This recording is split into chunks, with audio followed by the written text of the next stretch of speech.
जय Hind friends, welcome to पूरे academy. पूरे एकेडमी में आपका बहुत बहुत स्वागत है। चलिए शुरू करते हैं आज का द हिंदू एडिटोरियल एनालिसिस, जिसमें सारी की सारी आपको बैकग्राउंड डिटेलिंग मिल जाती है। दोस्तों मैं बता दूं यहाँ पे क्या क्या मैं चीज़ें कवर करने वाला हूँ।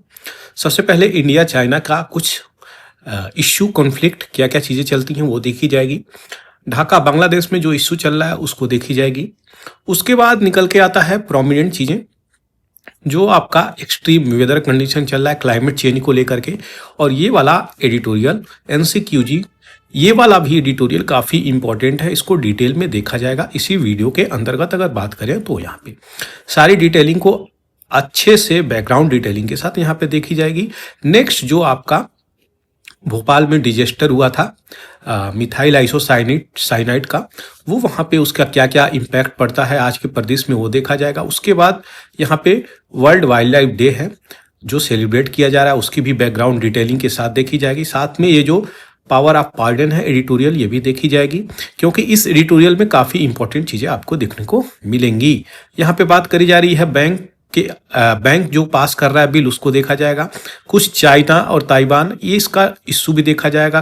बाद में अगर बात करें हमास और फतह, इसकी भी इशू देखी जाएगी। तो ये सारी डिटेलिंग देखने के बाद आपको ECDNA है उसका भी न्यूज़ यहाँ पे निकाल के बताई जाएगी, क्या चीज़ें निकल के आ रही हैं।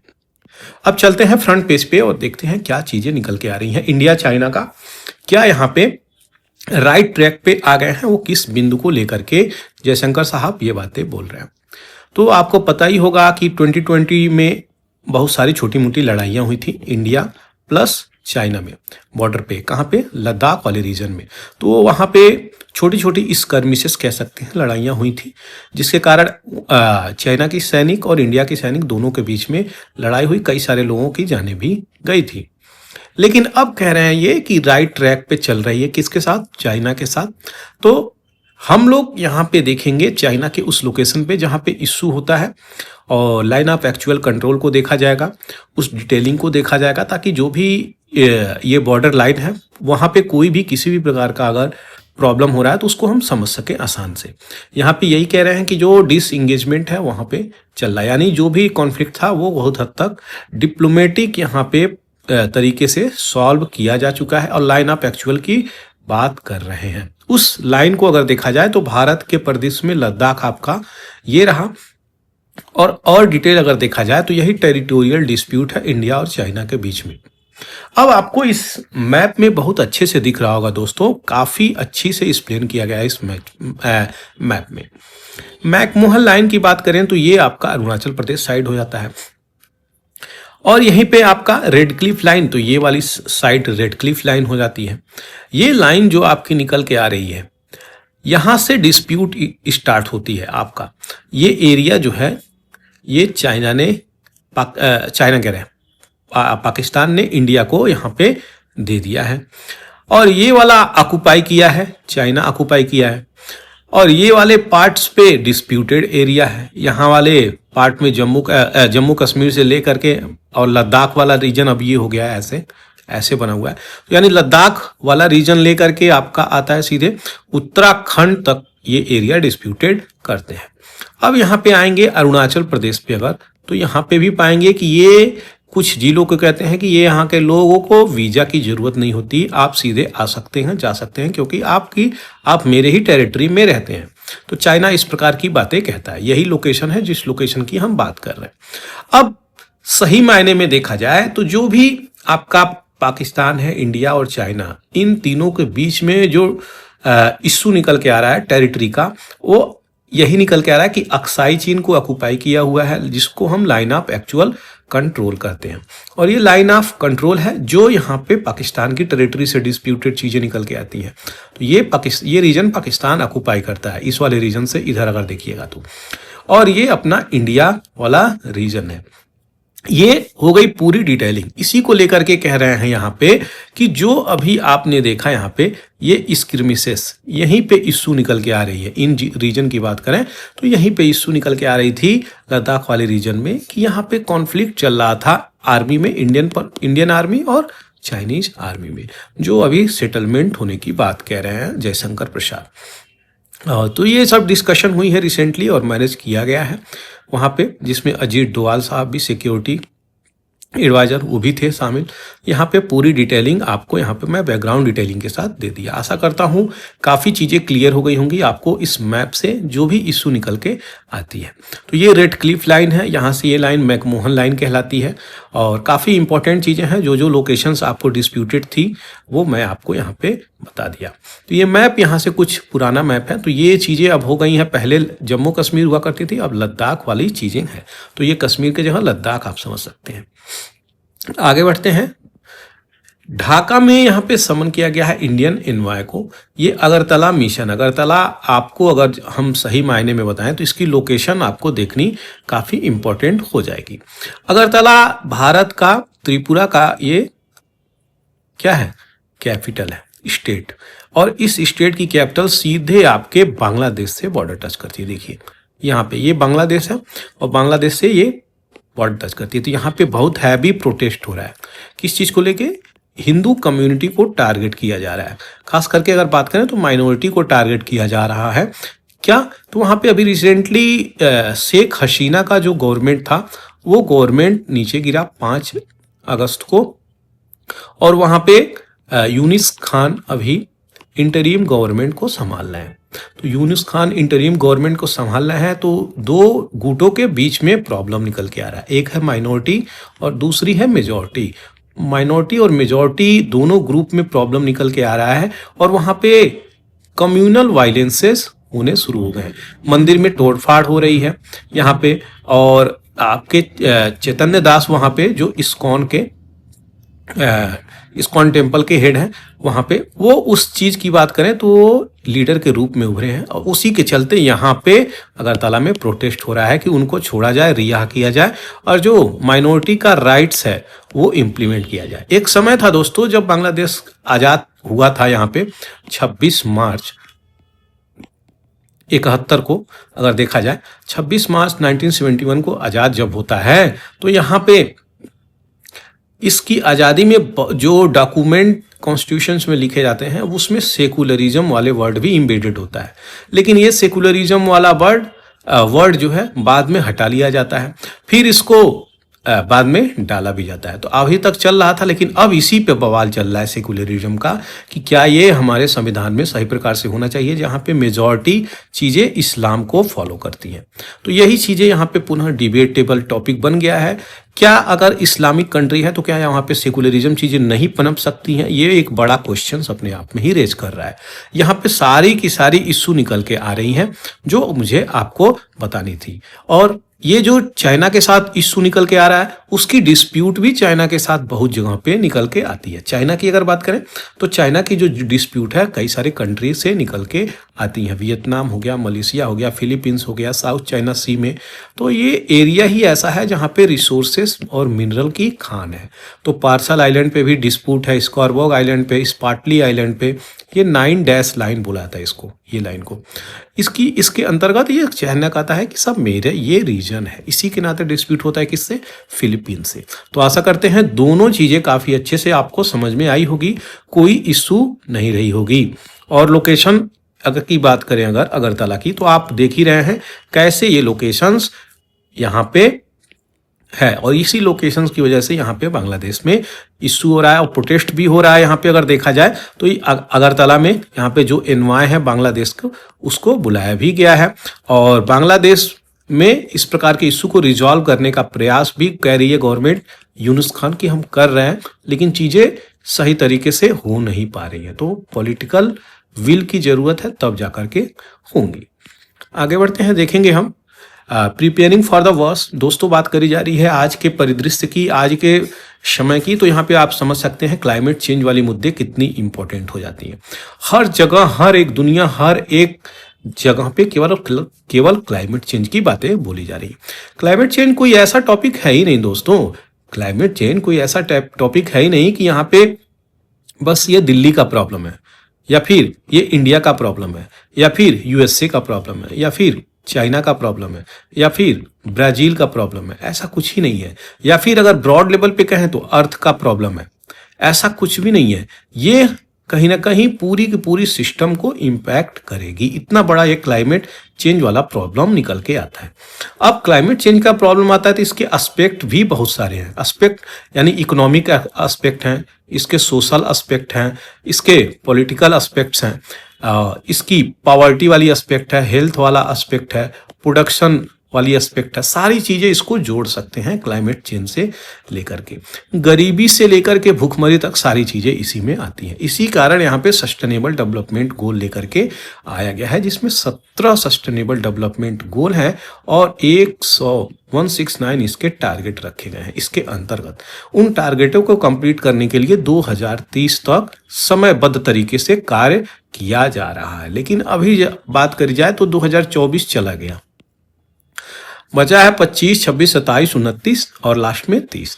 इसके बाद क्या होगा, क्या हम लोग इन गोलों को अचीव कर पाए हैं?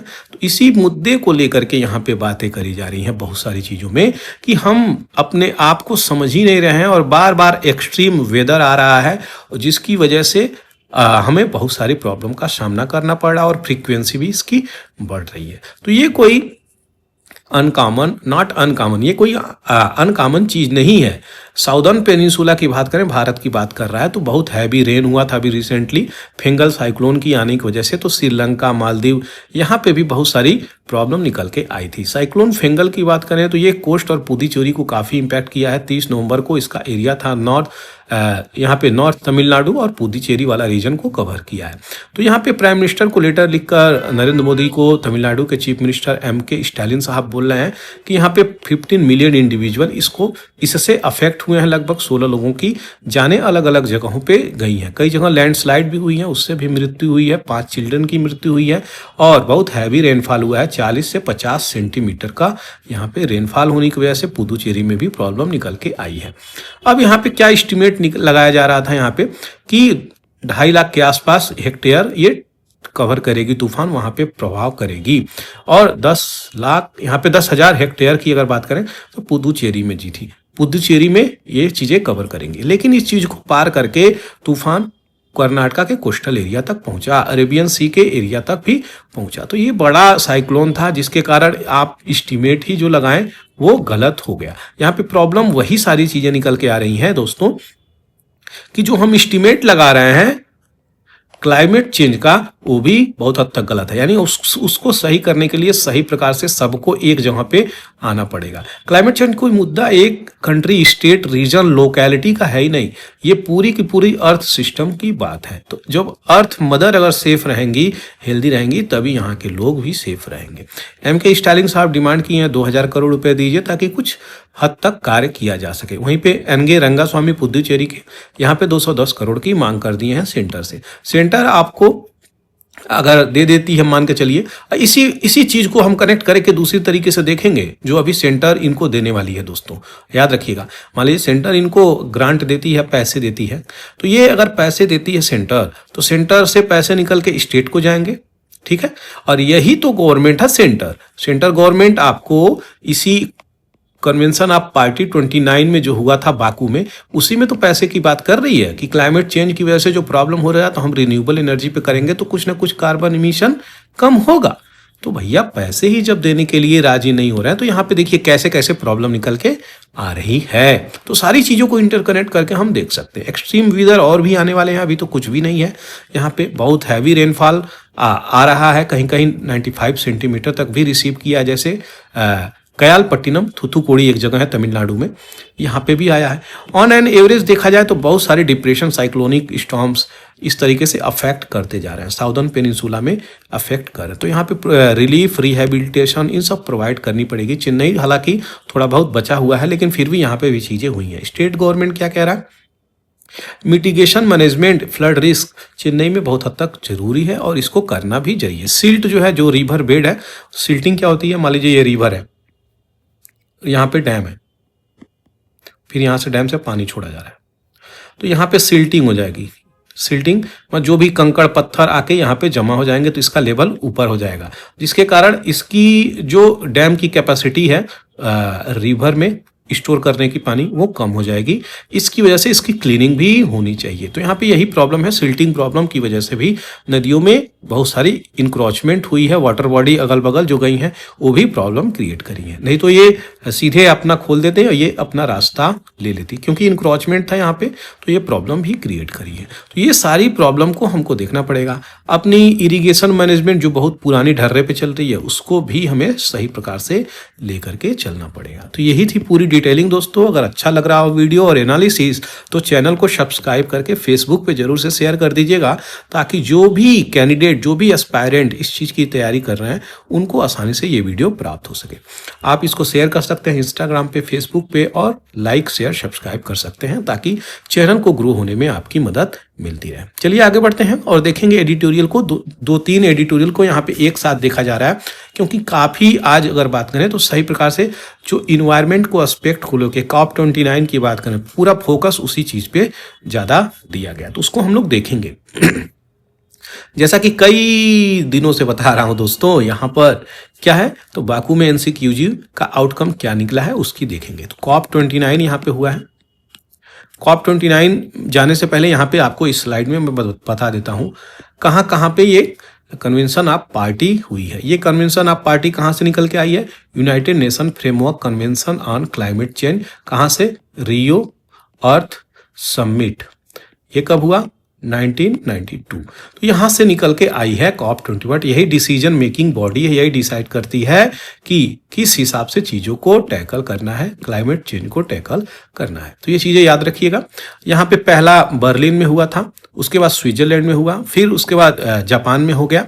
ये चीज़ें अब अगर देखा जाए तो 29 जो है बाकू में हुआ है। नेक्स्ट कहाँ होगा? ब्राज़ील में होगा। कहाँ पे? बेलन सिटी में।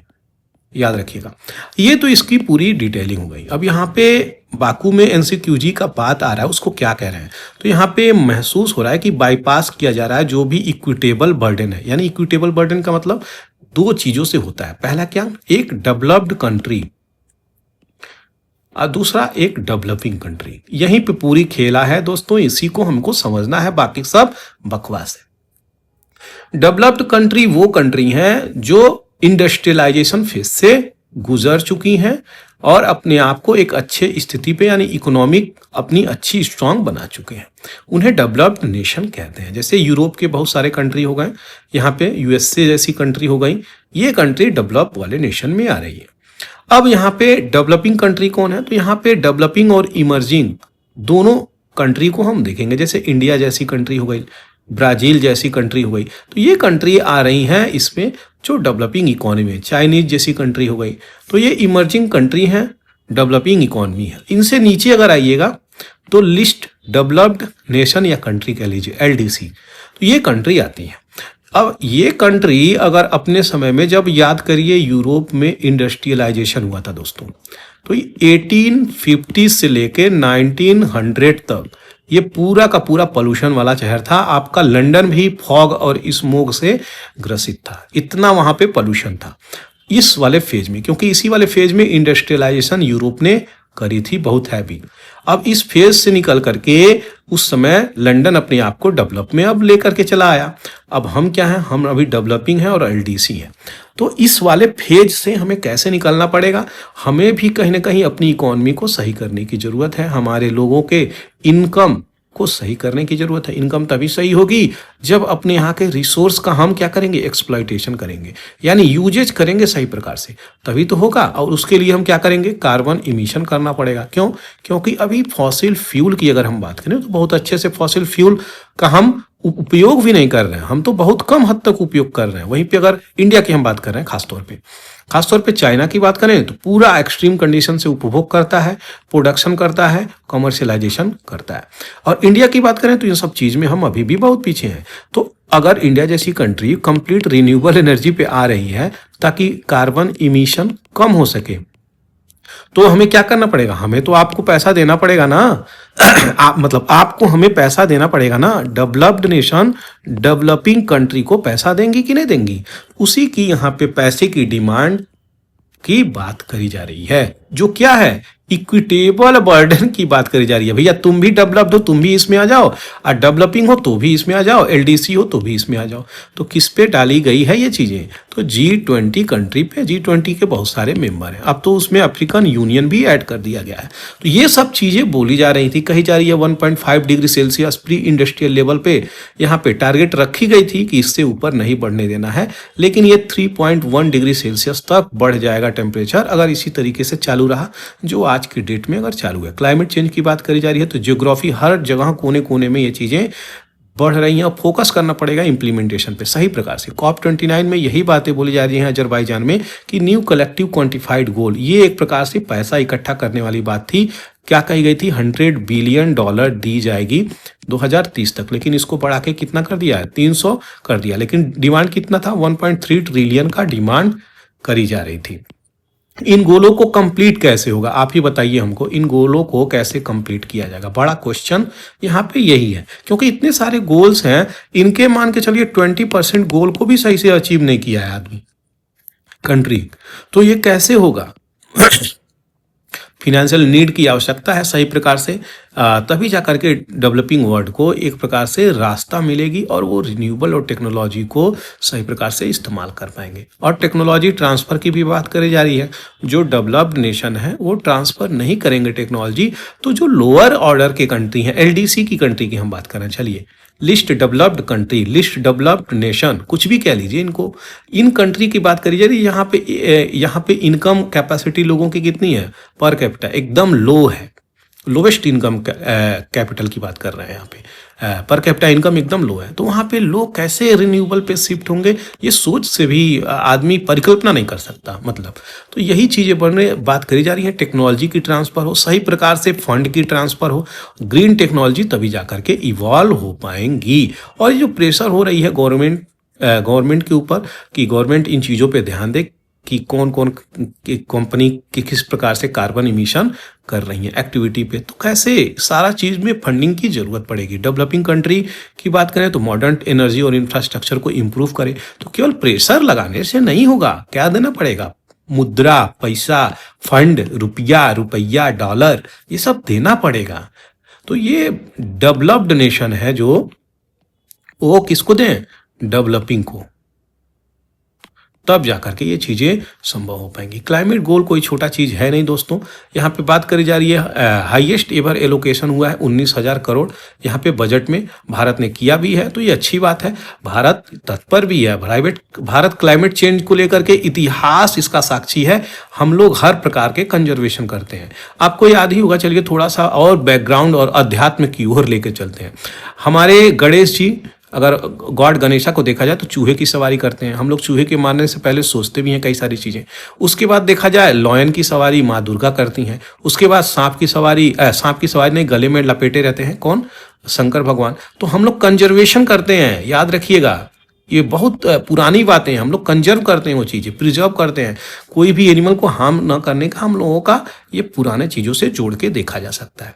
एक स्कीम आई थी दोस्तों, FAME, FAME, काफ़ी इंपॉर्टेंट थी, यहाँ से क्वेश्चन भी बनाया। फेज 2 अभी चल रहा है इसका मतलब कि आप किस प्रकार से फास्टर एडॉप्ट करेंगे और मैन्युफैक्चर करेंगे हाइब्रिड इलेक्ट्रिक व्हीकल। जो भी इलेक्ट्रिक व्हीकल है, बस, गाड़ी, मोटरसाइकिल, इसको हम बहुत तीव्र गति से ला करके मार्केट में रख रहे हैं, लोग उसका उपयोग भी कर रहे हैं।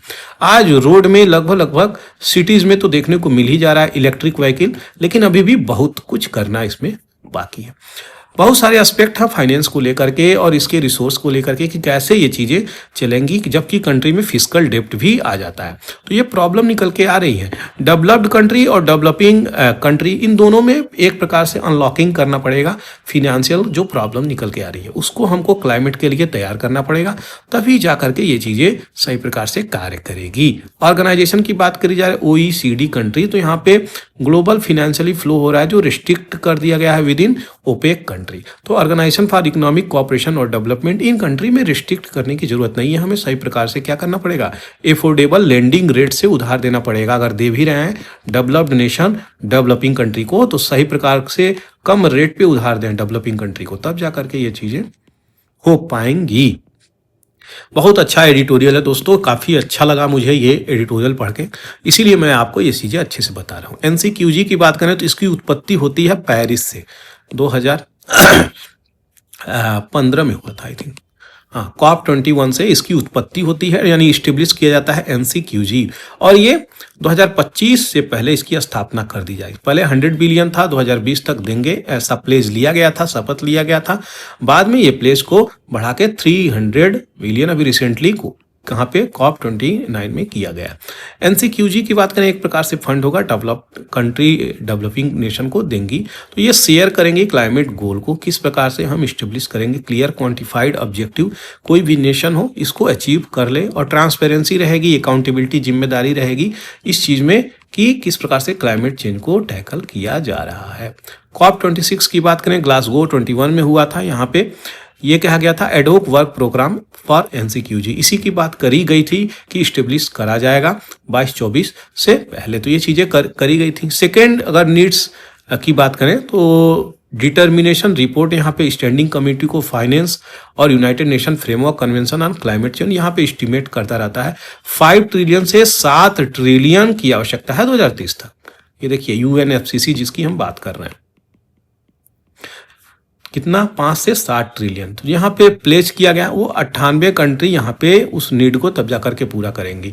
यहाँ पे 5 से 7 ट्रिलियन की बात करी जा रही है, वुड बी नीडेड बाय 2030। लेकिन यहाँ पे क्या करा जा रहा है, डेवलपिंग कंट्री यहाँ पे ये कह रही है कि हमें 1.3 ट्रिलियन एनुअली चाहिए। तो ये COP29 में डिमांड करी गई थी।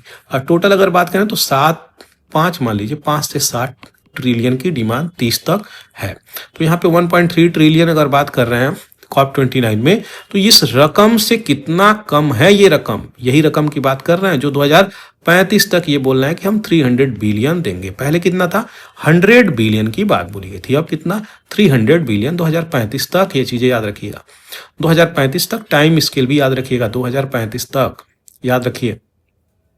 तो ये चीजें $300 बिलियन एनुअली 2035 तक चीजें देंगे। ये क्वांटम की बात करें तो बहुत ही कम है अगर सही मायने में देखा जाए, क्योंकि 1.3 ट्रिलियन पर ईयर, कहीं यहाँ पे 300 बिलियन की बात कर रहे हैं। ट्रिलियन और बिलियन में कितनी अंतर है हम लोग समझ सकते हैं। देखिए क्लाइमेट चेंज कोई छोटा टॉपिक है ही नहीं जो इसको आप ऐसे समझ लेंगे कि ठीक है हमको वातावरण को सही करना है, कार्बन इमिशन को सही करना है। हर प्रकार से प्रॉब्लम निकल के आती है कार्बन की बात करें तो ये सारी चीजें यहाँ पे समेटे हुई है। इन चीजों को ही फोकस करके चलना पड़ेगा।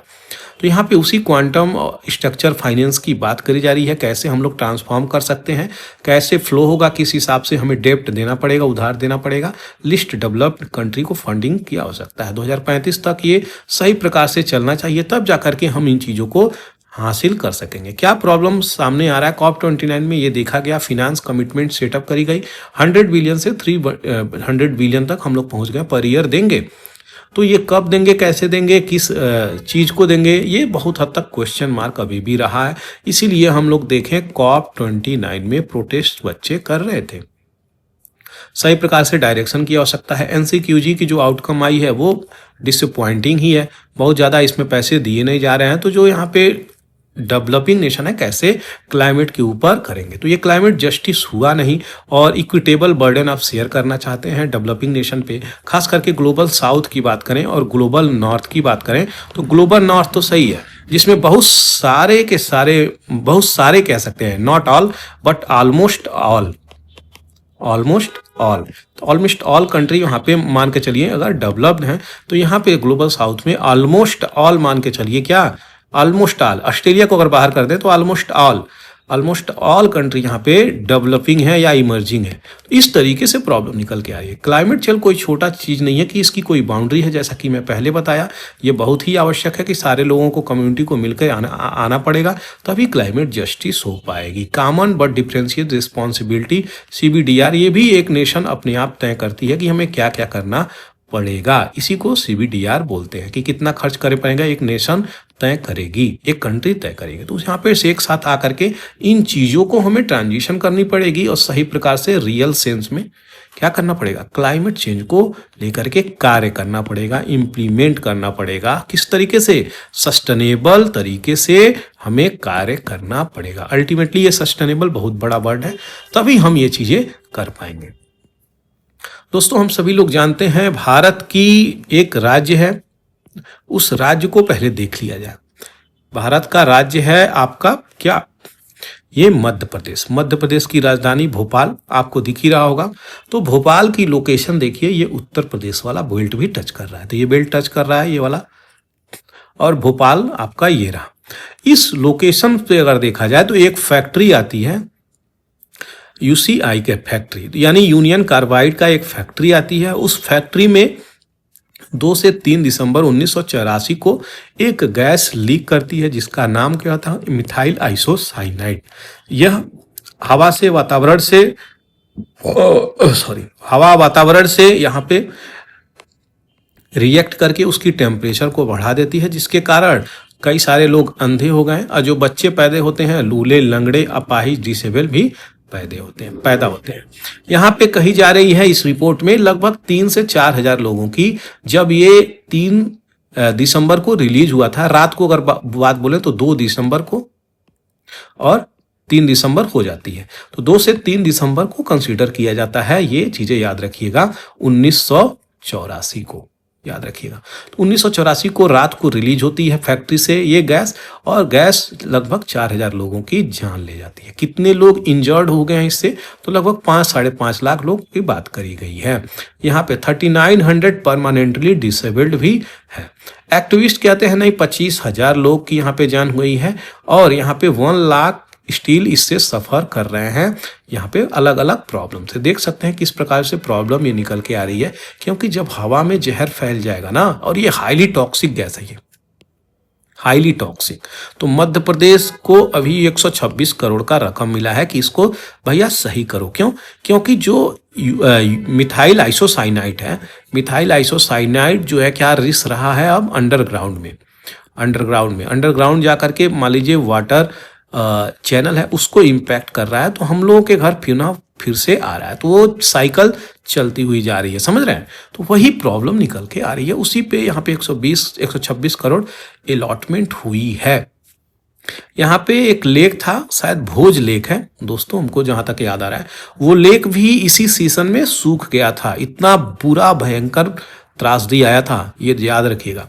तो मिथाइल आइसोसाइनाइड की इतनी बुरी स्थिति है जो यहाँ पे लोगों को इम्पैक्ट कर रहा है। इस कंपनी के चेयरमैन कौन थे, तो वारेन एंडरसन थे इस कंपनी के चेयरमैन। जैसे ही ये कांड होती है, ये छोड़ के यूएस से फरार हो जाते हैं। रिसेंटली इनका 2014 में निधन हो गया, 92 साल की आयु में, ये बात कही जा रही है। तो union carbide cooperation country UCC की बात करें तो इस कंपनी को जब ये प्रॉब्लम हो जाती है, छोड़ के चल जाते हैं और ताला लग जाती है, इंडियन गवर्नमेंट इसको अपने रूप में ले आती है, तो इंडियन गवर्नमेंट इसको डाउ केमिकल एजेंसी को हैंड ओवर कर देती है। और यहाँ पे कंपनसेशन कुछ अगर बात करें तो कंपनसेशन इनको यूसीसी वाली कंपनी देती है, लेकिन अब जो बात करी जा रही है कि कंपनसेट करे, क्योंकि अभी भी ये चीजें साफ हुई नहीं है। तो डाउ चैनल के ऊपर आवाज निकल के आ रहा है कि भाई डाउ केमिकल कुछ हद तक कंपनसेशन करें। ये अपना पलड़ा झाड़ रहे हैं, कह रहे हैं हमने थोड़ी ना किया है, हम तो इसको सही कर रहे हैं। तो ये इनका एक पॉइंट निकल के आया हुआ है। कंटामिनेशन की बात करें तो इन्वायरमेंटलिस्ट यही कह रहे हैं, बहुत ही टॉक्सिक ये चीज़ें हैं और हर प्रकार के हेल्थ प्रॉब्लम को क्रिएट कर रहा है। तो रिस्पॉन्सिबिलिटी होनी चाहिए इंडियन अथॉरिटी की, और इसमें इंडियन गवर्नमेंट, स्टेट गवर्नमेंट अपना रोल प्ले कर सकती हैं, जो काफ़ी इंपॉर्टेंट होगा। और साथ ही साथ इन्वायरमेंट लिस्ट का भी यहाँ पे आइडियाज़ और यहाँ पे उनकी विचारधारा को जानना, उसको सही प्रकार से इम्प्लीमेंट करना, ये भी इम्पोर्टेंट हो जाएगी। तो यही थी भोपाल में जो गैस थी 1984 में मिथाइल आइसोसाइनाइड, ये कार्बाइड कंपनी के अंतर्गत ये चीज़ें रिलीज होती हैं। बहुत सारे लोग रातों रात उनकी मृत्यु हो जाती है, जो जैसे थे वैसे ही बिल्डिंग में पड़े पड़े उनका देहावसान हो जाता है। 40 साल बीत गए, अभी तक कोई ठोस कदम सॉलिड चीज़ें निकल के नहीं आई। यूनियन कार्बाइड का प्लांट अभी भी वैसे ही है और अंदर रिस रहा है। तो ये प्रॉब्लम निकल के आ रही है। ये लोअर लेक है, अपर लेक है, ये ट्रेन स्टेशन है। तो ये यहाँ पे आप लेक से भी बहुत सारी प्रॉब्लम निकल के आई, जो मैं आपको बोला भोज लेक, वहाँ पे ये प्रॉब्लम निकल के आई थी। तो आशा करते हैं दोस्तों आपको समझ में आया होगा। समझ में आया है दोस्तों तो चैनल को सब्सक्राइब कर सकते हैं और बेल आइकन को दबा सकते हैं। आगे बढ़ेंगे। वर्ल्ड वाइल्ड लाइफ डे आज है 4 दिसंबर। तो हम किस प्रकार से अपने इंडिया के क्रिटिकली इंडेंजर्ड स्पीसीज की रक्षा करेंगे उसी की बात करी जा रही है। और क्या कम्युनिटी चल रहा है, तो केयर कम्युनिटी कंजर्वेशन यहाँ पे निकल के आ रही है। हम जानवरों के चोंच पे मुंह पे बैठ के यहाँ पे देखिए क्या कर रहे हैं। तो कहीं ना कहीं सबसे ज्यादा अगर कोई खतरनाक पृथ्वी पे जानवर है तो वो क्या है, वो बस और बस क्या है, ह्यूमन है। इससे खतरनाक पृथ्वी पे कोई जानवर नहीं है। ये चीजें हम लोगों को कौन बताता है, ये जानवर लोग ही हमें बताते हैं। You are the most wild animal on this planet called Earth. अब यहाँ पे अगर देखा जाए तो 2.4% ही हम यहाँ पे वर्ल्ड का लैंड रखते हैं, भारत की अगर बात करें तो, जबकि 7 से 8% यहाँ पे क्या करते हैं, रिकॉर्डेड स्पीसीज वर्ल्ड की है। 2.4% हमारे पास जमीन है और 7 से 8% हमारे पास स्पीसीज है। यहीं पे अगर सही प्रकार से देखें तो 45,000 स्पीसीज प्लांट, 91,000 एनिमल यहाँ पे अपना श्वसन कर रहे हैं, जी रहे हैं हमारे पृथ्वी पे, जो मेगा डाइवर्स कंट्री के रूप में भारत को जाना जाता है। World wild life conservation day 4 दिसंबर को मनाया जाता है और सेलिब्रेट किया जाता है। भारत की अगर सही बात करें तो भारत में बहुत ही ज़्यादा रिच बायोडाइवर्सिटी है। यही फ्लोरा और फौना की बात करें, जब हम फ्लोरा की बात करें तो प्लांट किंगडम, फौना की तो एनिमल किंगडम की हम बात कर रहे हैं। 10 बायोजियोग्राफिक जोन है और ये 8.58% ऑफ ममेलियन स्पीसीज भी यहाँ पे रहते हैं। एवियन बर्ड की अगर बात करें तो 13.66 और रेप्टाइल 7.9 ऑलमोस्ट 8%। एम्फीबियन दोनों जगह पे रहने वाले जन और लैंड 4.66, मछली का 11.72%, प्लांट की 11.8%। यहाँ पे अगर देखा जाए तो इतनी सारी विविधताएं हैं जो आप यहाँ पे समझ सकते हैं कि भारत किस दृष्टिकोण से यहाँ पे इम्पोर्टेंट हो जाता है। कंजर्वेशन की दृष्टिकोण से हम कितना इम्पोर्टेंट हो जाते हैं ये हमें इसी डाटा से पता चल रहा है। काफी इंपॉर्टेंट ये छोटा सा ही आर्टिकल है लेकिन बहुत ही सॉलिड आर्टिकल है। 34 में से 4 बायोडाइवर्सिटी हॉटस्पॉट भारत में पाए जाते हैं। देखिए क्वेश्चन यहाँ से भर भर के आया है। पहला अगर बात करें तो हिमालय, दूसरा अगर कहें इंडो बर्मा, तीसरा कहें वेस्टर्न घाट श्रीलंका और चौथा कहें तो सुंडालैंड। ये चारों इंडिया में पाए जाते हैं।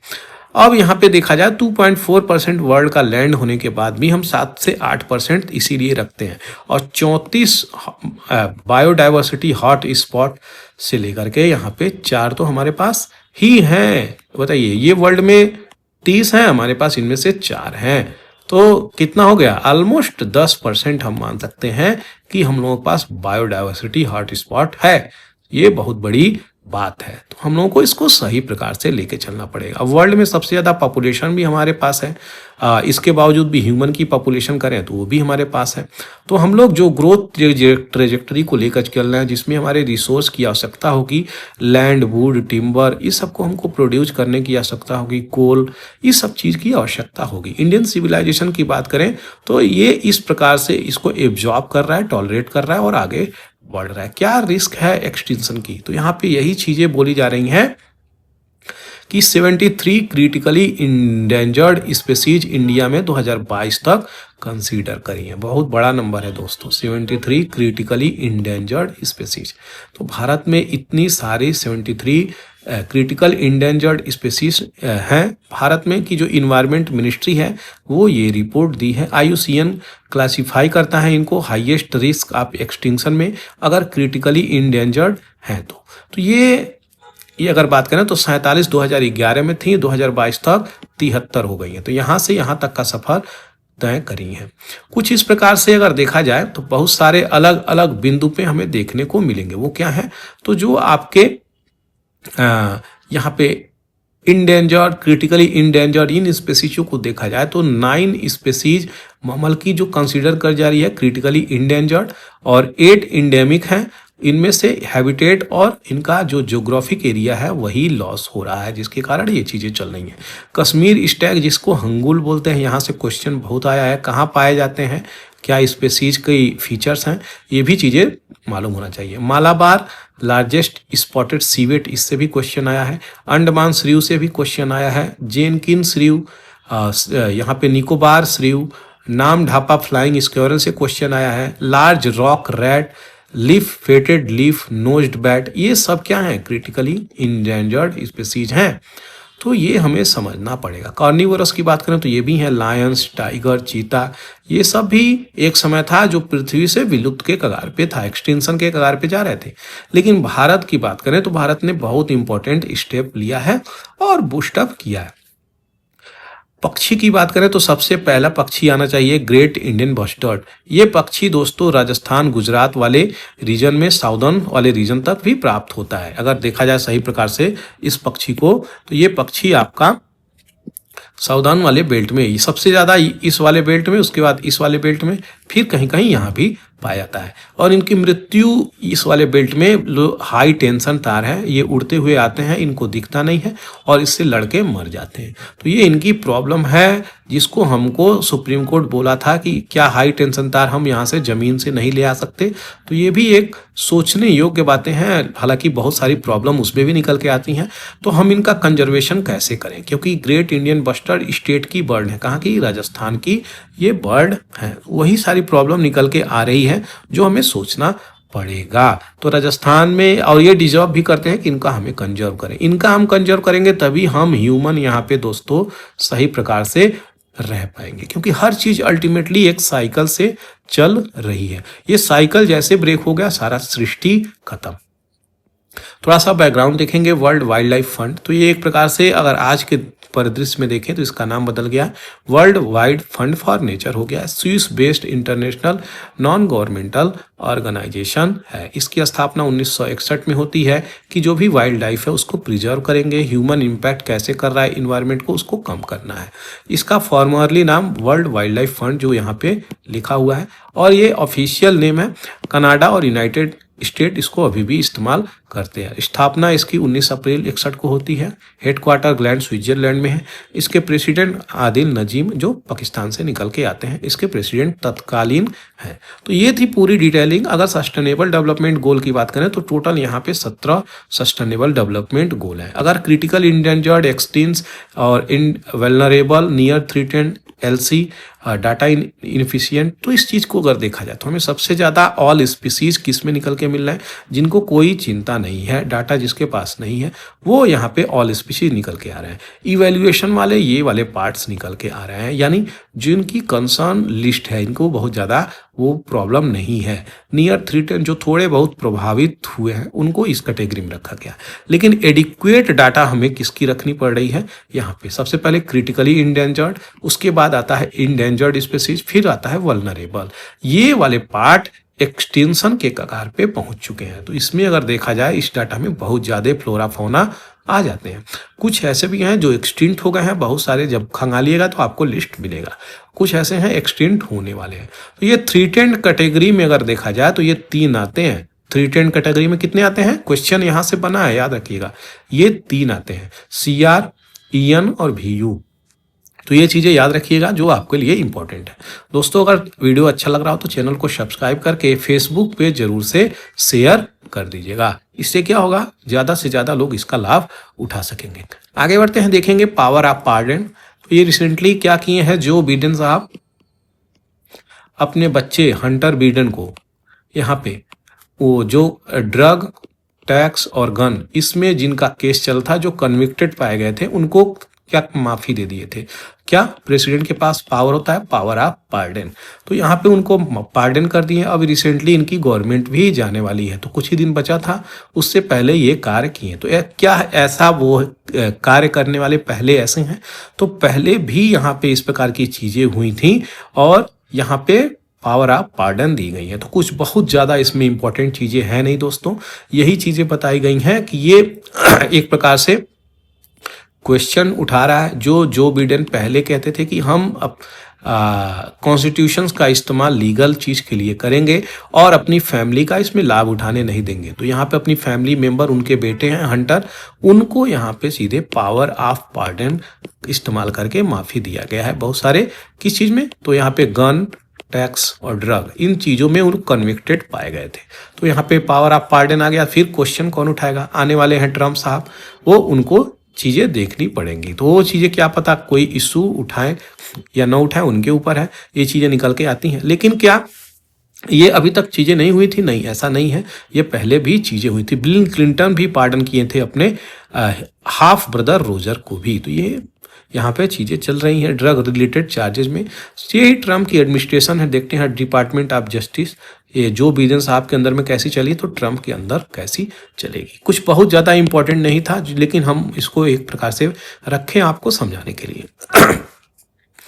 बैंक बिल लोकसभा में पास हुआ है। यहाँ पे 4 नॉमिनी अब हो सकते हैं। मान लीजिए अगर हम एसबीआई बैंक की बात करें तो एसबीआई बैंक के अंतर्गत आपका अकाउंट ओपन हुआ, अकाउंट होल्डर का नाम और उसका एड्रेस, लेकिन उसके बाद नॉमिनी यहाँ पे दोस्तों नॉमिनी में 4 लोग आएंगे। इन चारों का यहाँ पे आप समय समय पे जो भी चाहें वो कर सकते हैं। साथ ही साथ जो इंटरेस्ट था पहले 5 लाख के आसपास अगर बात करें तो 5 लाख तक डायरेक्टरशिप मिल रहा था, यहाँ पे 2 करोड़ तक डायरेक्टरशिप अब चीज़ें मिलेंगी। तो ये चीज़ें इंपॉर्टेंट है जो आपको मुझे बतानी थी। यहाँ पे चाइना बैन कर रहा है गैलियम, जर्मेनियम, एंटीमोनी। ये चीज़ें किसको भेजता था? यूएसए को भेजता था, एक्सपोर्ट करता था, जो अब बैन कर दिया है। इसी से टेक्नोलॉजी का निर्माण होता है, माने ये टेक्निकल चीज़ें बनाने में इनका इस्तेमाल किया जाता था। खास करके मिलिट्री इक्विपमेंट एप्लीकेशन बनाने में बहुत सारा इसका इस्तेमाल किया जाता था। तब कैसे करेंगे तो यूएसए अपना राह निकाल ही लेगा, जान ही रहे यूएसए है। यहाँ से हमास, फतह, ये दोनों ग्रुप हैं जो यहाँ पे एक प्रकार से ज्वाइंट कमेटी बताए हैं कि किस प्रकार से गाजा वार के बाद यहाँ पे चीज़ें हम चलाएंगे। तो प्रेसिडेंट यहाँ पे हमास फतह पार्टी यहाँ पे कमेटी बैठाई है ज्वाइंटली, कैसे हम चलाएंगे। जैसे इकोनॉमी हो गई, एजुकेशन हो गई, हेल्थ, ह्यूमैनिटेरियन असिस्टेंट, रिकंस्ट्रक्शन, तबाही देख रहे हैं कैसे इजराइल यहाँ पे तबाही कर रहा है, ये ग्रुप आकर के यहाँ पे सही प्रकार से चलाने की बात करता है। तो बहुत कॉम्प्लेक्स सिचुएशन है, अपलैडिंग सिचुएशंस बनी हुई है यहाँ पे हर प्रकार से, चाहे हंगर हो गई, हेल्थ हो गई, पॉवर्टी हो गई यहाँ पे। अब क्योंकि वहाँ पे कोई भी राशन तक नहीं जा रहा है, यूएन का कोई कारवां जा नहीं पा रहा है, हर प्रकार से बैन लगाया गया है। जा भी रहा है तो टारगेट कर लिया जा रहा है एयर स्ट्राइक से। तो वहाँ पे माल नरिशमेंट बहुत तीव्र गति से, बीमारी बहुत तीव्र गति से निकल के आ रही है। अब यहाँ पे लास्ट बट नॉट लिस्ट काफ़ी इंपॉर्टेंट तरीके से इसको दिखाएंगे। ईसीडीएनए क्या है, पहले उसका पूरा नाम समझेंगे। ईसीडीएनए क्यों बोला गया है? Extra क्रोमोजोल DNA. ईसीडीएनए का मतलब एक्स्ट्रा क्रोमोजोल, यानी एक क्रोमोजोम जो प्लस में आ जाए। मान लीजिए यहाँ पे 46 डीएनए है, 46 डीएनए 47 डीएनए हो गए। इसमें क्या हो गया? अबरेशन हो गया, म्यूटेशन हो गया, चेंज हो गया। ये तीनों एक ही वर्ड है, अल्टरनेट यूज कर सकते हैं। तो इसमें जब चेंजेज हो जाती है तो शरीर में विकार होते हैं, डिजीजेज हो जाते हैं, प्रॉब्लम निकल के आती है। उसी की बात करी जा रही है। ये शोध में पता चला है कि कैंसर में ईसीडीएनए का एक रोल है, जिसके कारण कैंसर को हम पता कर सकते हैं। बहुत सारे लोगों में इस प्रकार का जब शोध हुआ तो कैंसर सेल यहाँ पे मालूम चला कि ये एक प्रकार से रोल प्ले करता है। कितने हद तक? परसेंटेज तक। शुरुआत में इसको 1.4% तक ट्यूमर में यानी कैंसर में देखा गया, लेकिन बहुत ज़्यादा इसको तवज्जो नहीं दी गई क्योंकि 1.4% शुरुआत में इसका वेटेज माना गया, लेकिन बाद में इसको 40 से लेकर 90% तक ट्यूमर में ईसीडीएनए पाया गया। और कहा जा रहा है ये बहुत हद तक अगर इसको हम सही प्रकार से रोक लें तो यहाँ पे प्रॉब्लम रिजॉल्व हो सकती है या फिर कम हो सकती है। ये वाली बातें बोली जा रही है। रिसेंटली जर्नल नेचर में ये चीज़ें ईसीडीएनए आई है, जो ई डायनामिक कंपनी इस पे शोध करी है। तो याद रखिएगा ई डायनामिक ईसीडीएनए यहाँ पे चीज़ें बताई है। और जो 23 पेयर यानी 46 जो निकल के आते हैं उसमें एडिशनल एक भी डीएनए ऐड हो जाते हैं तो वो अबरेशन हो जाता है। जैसे डाउन सिंड्रोम हो जाएगा, क्लीन फिल्टर सिंड्रोम हो जाएगा, ये पैटल सिंड्रोम हो जाएगा, हर बहुत प्रकार से सिंड्रोम वाली प्रॉब्लम निकल के आती है। तो ये कैंसर को यहाँ पे कहीं ना कहीं रोकने का एक प्रकार से जरिया प्राप्त हुआ है। लगभग 17% ऑफ द ट्यूमर के सैंपल में ये चीज़ें प्राप्त हुई हैं। तो ये एक अचीवमेंट है, बहुत बड़ा अचीवमेंट है, छोटा अचीवमेंट नहीं है। तो इसी डीएनए का पूरी डिटेलिंग आपको यहाँ पे दिया। आशा करते हैं चीज़ें समझ में आई होगी। दोस्तों अगर वीडियो अच्छी लग रही हो तो चैनल को सब्सक्राइब कर लीजिएगा और अपने सोशल मीडिया प्लेटफॉर्म जैसे फेसबुक हो गया उस पर शेयर जरूर कर दीजिएगा, ताकि जो भी इस चीज़ की आवश्यकता हो उसे आसानी से प्राप्त हो सके। Thank you for watching the Hindu editorial analysis bye पूरा एकेडमी। जय हिंद, जय भारत।